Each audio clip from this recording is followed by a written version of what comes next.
የቀድሞ የትግራይ ክልል ጊዜያዊ አስተዳደር ፕሬዝዳንት የአሁኑ የጠቅላይ ሚኒስትር አብይ አህመድ የምስራቅ አፍሪካ ጉዳዮች አማካሪ ሚኒስትር ጌታቸው ረዳ ሌላ ተጨማሪ ሚስጥር ይፋ አድርገዋል። የአሁኑ የመጨረሻቸው ይመስላል። ካለፈው ጦርነት ጋር በተያያዘ ቀረ የሚባል ሚስጥር ያላቸው አይመስልም። ሁሉንም ጉዳይ በሁለት ዙር ቃለ መጠይቅ እንዲሁም በአንድ ረዘም ያለ ጽሑፍ ዘርዘር አድርገው አውጥተውታል። ከጌታቸው ሌላ በጦርነቱ ተሳትፎ ያደረገና በድርድሩ የተሳተፈ ቁልፍ ሰው ዝርዝር መረጃ ይሰጣል ለማለት አይቻልም። ጌታቸው የተተቹበትንም የተደነቁበትንም መረጃ ይፋ አድርገዋል። በዚህም ደጋፊና ተቃዋሚ ያፈሩ ሲሆን ለሁለቱም ምላሽ አላቸው። ከአልጀዚራ ጋር የነበራቸውን ቆይታ መሰረት በማድረግ ባስነበቡት ጽሑፍ ስለ ጠቅላይ ሚኒስትር አብይና ስለ ደብረጽዮን ገብረ ሚካኤል አነጋጋሪ ጉዳይ አጋርተዋል። ከዚህ አስከትለን በጥቂቱ እንመለከተዋለን።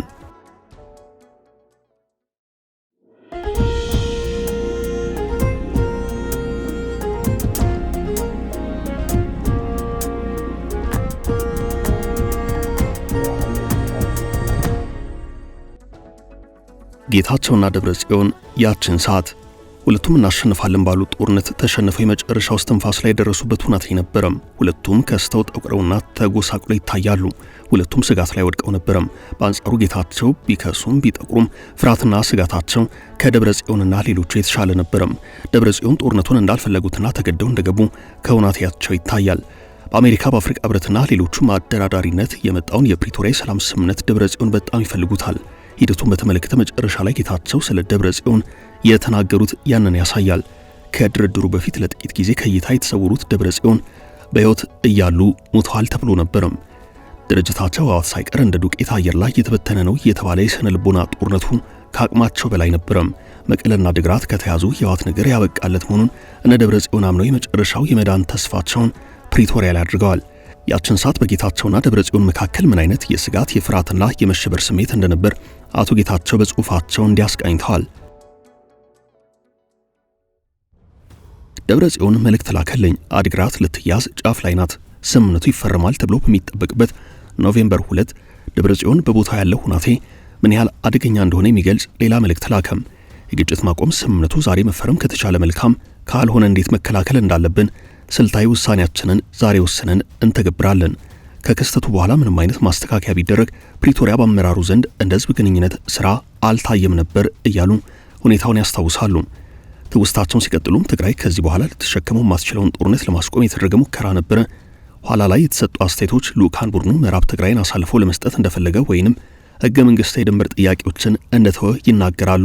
የሆነው ግን ይህ አይደለም ብለዋል። በመጨረሻዎቹ ሰዓታት ጠንከር ያለ ድርድር ይደረግ ነበር። በ11ኛው ሰዓት የፌደራል ልኡካን ቡድን ወደፊት የሚቋቋመው ጊዜያዊ አስተዳደር በምዕራብ ትግራይና በራያ ላይ ስልጣን እንዳይኖረው የሚያደርግ ቃል ለማስገባት ሞክረዋል። ለትግራይ ግን የአንቀጽ በፖለቲካ መልኩ ተቀባይነት የለውም። ትግራይን ወይ ጥያቄዋን እንድትተው ወይንም ከድርድሩ እንድትወጣ የሚያስገድድ ነበርም።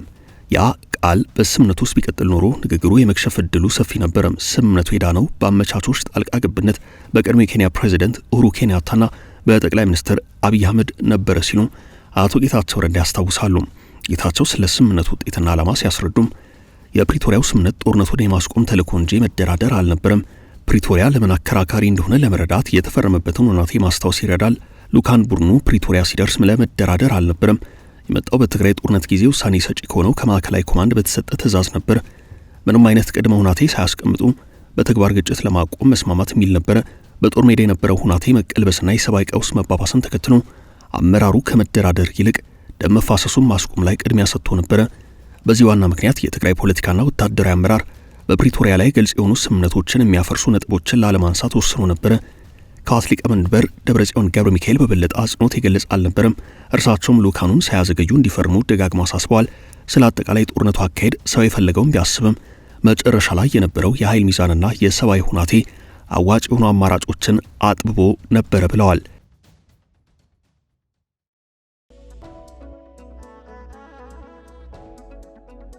የልኡካን ቡድኑ መሪ እንደመሆኔ ከደብረጽዮን የተሰጠኝ ትዕዛዝ ቀጥተኛና ያለ ስምምነት እንዳትመለሱ የሚል ነበረ። ነገሩ የሞት ሽረት ነበረ። ደብረጽዮን ለአሜሪካ ልዩ መልእክተኛ ማይክ ሐመር በመደወል ልኡካን ቡድኑ ባዶ እጁን ወደ ሀገር ቤት መመለስ እንደሌለበት አሳስበዋል ይላሉ አቶ ጌታቸው። ውጥረቱን ጭንቀቱን ተከትሎ ጌታቸው ለደብረጽዮን እንዲህ ሲሉ መልሰዋል። ሰላም ደብረጽዮን፣ አንድ ነገር እንዲሳካ ሁሉም ነገር እየሞከርን ነው። አንተ ጫና ውስጥ እንዳላውቃለሁ፣ እኛም ጫና ውስጥ ነን። ማይክ ሐመር ወደ መጣንበት እንድንበር እየተነገረው መሆኑን የሚነግረኝ ነገር ሌላ አስጨናቂ ገጠመኝ ነው። ወደ ቤታችን የምንበረው እዚያ መሆን ስለሚገባን ነው። ተስፋ የሆነ ነገር አሳክተን በመጨረሻም ስልጣን ተጋርተን የምንቀጥልበትን ዕድል አግኝተን መትረፍ ነው ይላል። ከደብረ ጽዮን ወደ አብይ ጌታቸው ለደብረ ጽዮን እንደተናገሩት ደብረ ጽዮንም እንደተመኙት በፕሪቶሪያው ሰላም ስምምነት መሰረት ተርፈዋል። ስምምነቱን ተከትሎ ጌታቸው የትግራይ ክልል ጊዜያዊ አስተዳደር ፕሬዝዳንት ሆነው አገልግለዋል። ፕሬዝዳንት መሆናቸውን ተከትሎ ከባድ ፈተና ገጠማቸው። ፈተናው በህወሓት መታመን አለመቻላቸው ነው። ህወሓትን ወክለው ከተደራደሩት የህወሓት ሰዎች መካከል አንዱ የነበሩትና ህወሓትንም ከገጠመው ፈተና ለማውጣት አስተዋጽኦ ያደረጉት አቶ ጌታቸው ረዳ ከፕሪቶሪያው ሰላም ስምምነት በኋላ ከህወሓት ነባር አመራሮች ጋር ውስጥ ለውስጥ ሲሻኩቱ ቆይተው መጨረሻ ላይ ህወሓትን ከሁለት ከፍለው ተለያይተዋል። በዚህ መንገድ ጌታቸው ከህወሓትም ከትግራይ ጊዜያዊ አስተዳደር ፕሬዝዳንትነትም የወጡበት መንገድ ጤናማ አልሆነም። ህወሓት ለሁለት እስከ መከፈል የደረሰው የጌታቸው ከመቀለ ወደ አዲስ አበባ መምጣትን ተከትሎ ነው። ከመምጣታቸው በፊት ክፍፍሉ በተወሰነ መልኩ ሲታይ ቆይቶ በኋላ ላይ ለይቶለታል። ጌታቸው መጨረሻ ላይ ጠቅላይ ሚኒስትር አብይ የምስራቅ አፍሪካ ጉዳዮች አማካሪ ሚኒስትር ሆኑ። አቶ ጌታቸው የጠቅላይ ሚኒስትሩ አማካሪ ከሆኑ በኋላ የሚያነሷቸው ሐሳቦች አነጋጋሪ ናቸው። አቶ ጌታቸው ጠቅላይ ሚኒስትር አብይ የአፍሪካ ቀንድ ጉዳዮች አማካሪ ከሆኑ ወዲህ በቅርቡ ከአልጀዚራ ጋር ያደረጉት ቃለ መጠይቅ ሰፊ ትኩረት ስቧል። አቶ ጌታቸው ረዳ እስከዛሬ ካደረጓቸው ቃለ መጠይቆች ከአልጀዚራ ጋር የነበራቸው ቃለ መጠይቅ የተለየ ትርጉም የተሰጠው ነው። መሃዲ ሐሰን የተባለው የአልጀዚራ ጋዜጠኛ አቶ ጌታቸው ረዳ ጠቅላይ ሚኒስትር አብይ አህመድ ላይ በሰሜኑ ጦርነት ያቀረቡትን ትችት በማስታወስ በጥያቄ አፋጧቸዋል። ጋዜጠኛው ጠቅላይ ሚኒስትሩን በትግራይ ጄኖሳይድ ወንጀል ፈጽመዋል ሲል ከሰው ነበር።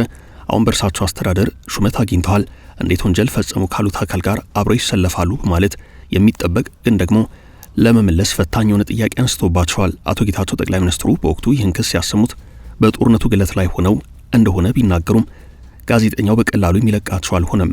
አቶ ጌታቸው ለጋዜጠኛው ጥያቄ በሚሰጡት ምላሽ በንግግራቸው ቁጥብ ነበሩ። ምላሻቸው ለመፍረድ የሚከብድ ነው። ተቺዎቻቸው ለምን ቀደም ሲል የተናገሩትን አሁን አስተባበሉ በማለት ወቀሳ አሰምተዋል። ሆኖም አቶ ጌታቸው መልሳቸውን ከሕግ አንጻር እንደቃኙት ደጋግመው ተናግረዋል። የወንጀል ተጠያቂነቱን በተመለከተ ራሳቸው ጠቅላይ ሚኒስትሩ ይከላከሉ የሚያስብሉ ምላሾችን ሰጥተዋል። ጠቅላይ ሚኒስትሩ ወደ ስልጣን ከመምጣታቸው በፊት ጓደኛ እንደነበሩ ያስታውሱት አቶ ጌታቸው አሁን የምስራቅ አፍሪካ ጉዳዮች አማካሪያቸው ከሆኑ በኋላ በቀደመ ጓደኝነታቸው ጭምር መቀጠላቸው መናገራቸውን ለጋዜጠኛው ይበልጥ ጥያቄ ፈጥሮ በዚህ ዙሪያም በጠንካራ ቃል ተሞግተዋል።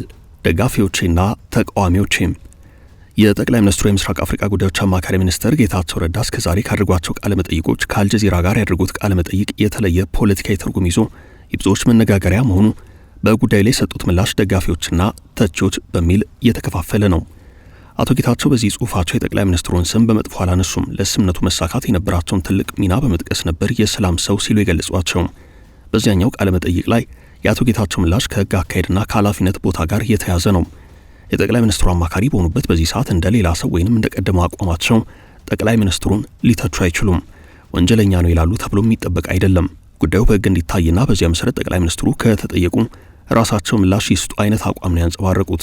በዚህ ዙሪያ በጽሑፍ የሰጡት ምላሽም የሚከተለውን ይመስላል። አቶ ጌታቸው በአልጀዚራ ሄድ ቱ ሄድ መርሃ ግብር ላይ ያደረጉትን ቆይታ በሁለት ከፍለው የገለጹት ሲሆን አንደኛው ተቺዎቼ በሚል አውድ ምላሽ የሰጡበት፣ ሁለተኛው ደግሞ ደጋፊዎቼ በማለት ያብራሩበት ነው። በቃለ መጠይቃቸው በኢትዮጵያና ለኢትዮጵያውያን ስለ ኢትዮጵያ ትምህርት መስጠት በለመዱ በርካታ ኢትዮጵያውያን ባልሆኑ ወገኖች ዘንድ ትልቅ ማዕበል መፍጠራቸውን ገልጸዋል።